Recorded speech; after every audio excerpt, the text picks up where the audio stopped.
very common doubts which comes to our mind about the medications in diabetes, especially the medicines what they are taking, and sometimes they should know that the side effects are caused because of these medicines.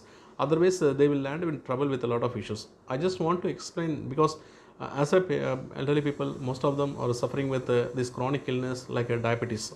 So for diabetes, long-standing diabetes, they are prescribed with a lot of medication. Initially, they start with one drug, they go with two drugs, and then sometimes three drugs also with the insulin. So sometimes they develop some complaints which they don't know that this is due to the tablets. So you should know what are the common medicines which can cause a side effect, that you have to discuss with the doctor, so that you can have a healthy life even with the diabetes without any side complications with these medicines. So basically, the very common drug which we use in diabetes, one is called the metformin. Maybe it comes with a glycomate or something. So when you initiate this tablet, sometimes the people have some gastritis. So often, actually, this drug is a very good drug which we often tell the patients that it have a lot of benefit apart from diabetes control, because it reduces the weight, and also long run it has more benefit because it makes insulin to work properly. The problem is it causes some gastritis initially, but when they tolerate, it will be fine. If people are not tolerating, they often get gastritis when they take the tablet.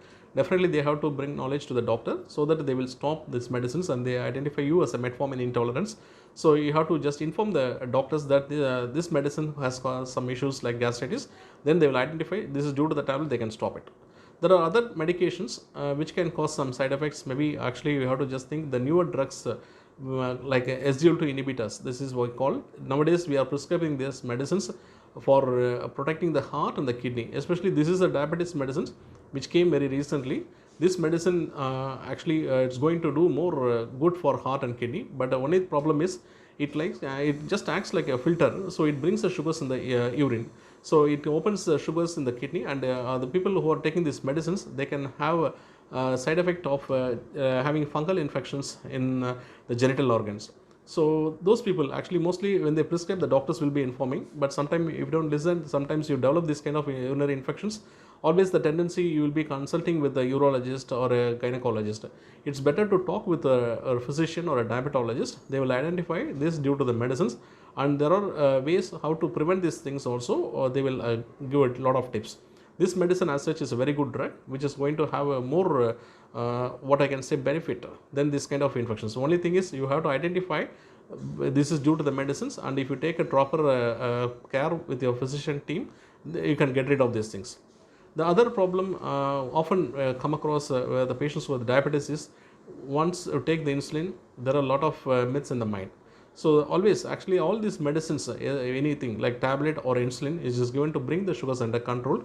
So the very common side effect we can just identify or miss, we can see often in practice is the low sugars, what we call the hypoglycemia. This is more common with people with taking insulin. So when people taking insulin can get hypoglycemia, that we have to just identify. If a patient is getting low sugars every day, then it is due to the drug overdosage. The dose what they are taking, it may be high. That is the reason they are getting the low sugars. Then what you have to do, actually you should understand that the insulin requirement differ from you and any other patient also. You will be thinking that I am taking very high dose, some of them are taking 10 units, I am taking 30 units, still my sugar is not controlled.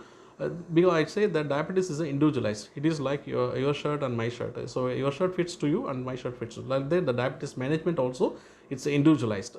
So if the dosage is causing you low sugars, then you have to discuss with your doctor. He will identify and he will reduce the dose, or even they can monitor the sugar level. When you do a self-monitoring blood glucose, monitoring the fasting sugar and then the random sugar also, where the low sugar is happening, they can identify and then they can adjust the dosage so that we can prevent you from getting this hypoglycemia in the future also. The other causes of low sugar is, even you are taking this insulin, occasionally you are developing hypoglycemia, these low sugars, then we have to identify why you develop these low sugars. There are something called the sick periods. So sometimes you won't be taking your diet properly, sometimes you develop a fever, you have a vomiting, these are all the time there is a sick period. During that time, it's better to just avoid taking full dose of your insulin, or even you can discuss with your team, reduce the insulin dosage. This will reduce the chance of getting low sugars.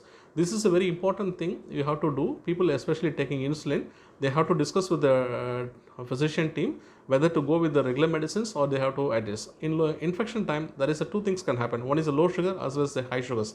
We have to closely monitor during this period, and it's very challenging.